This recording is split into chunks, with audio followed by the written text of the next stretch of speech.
Musiqa harommi? Musiqani o'zi harom emas. Lekin agar haromga ishlatilsa harom bo'ladi. Masalan deylik, bitta shuni kelib chiqqan joyini aytib bering, sizga tahliliy suhbatda hammamizga foydali bo'lib qoladi. Luqmon surasining 6-oyatida Alloh taolo aytadiki, Allohning yo'lidan adashtirish uchun lahval hadisni sotib olishadi degan. Lahval hadis kalimasi bor.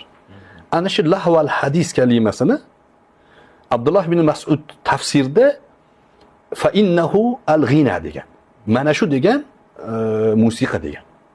Musiqani sotib oladilar. O'shaning uchun bu harom degan kichkina mana montajga o'xshagan gap bu. Endi buni tahliliga o'tsangiz, bu oyat Nadr ibn Haris degan mushrik haqida nozil bo'lgan.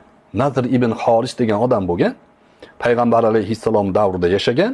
Buni vazifasi Rasulullohning gaplarini obro'sizlantirish, montaj qilish, u kishini yomonotlikqa chiqarish bo'lgan. Vazifa shu bo'lgan.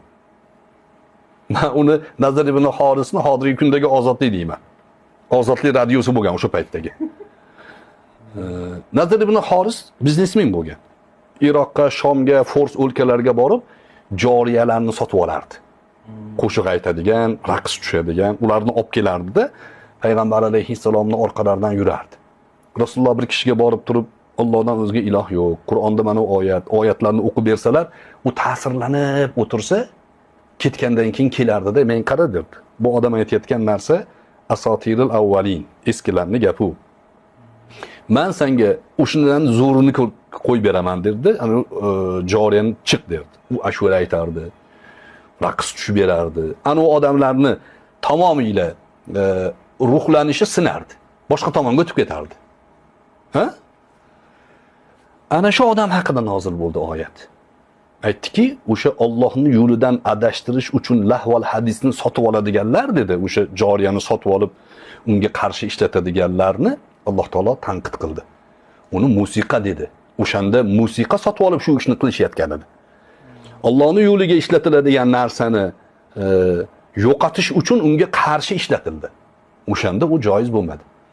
Endi musiqani tahliliga kelsak, agar Allohning yo'liga, qadriyatga, milliy an'analarga xizmat qiladigan bo'lsa, nimasi harom?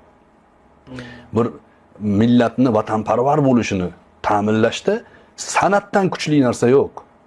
Buni ichiga kino ham kiradi, buni ichiga musiqa ham kiradi, she'r ham kiradi. Masalan, menga Pushkin bir jahondir, menga Bayron bir jahon, lek Navoiydek bobom bor, ko'ksi osmon o'zbegim. Bu jumla sensatsiya bu. Sizlar paytda sizga shunaqa qilganki, haligi Bayronni butun dunyoga osmon qilib ko'rsatib qo'yib turib, Navoiyni oldida pechka uladegandek qilgan. Navoiyni ko'tarib tashlagan.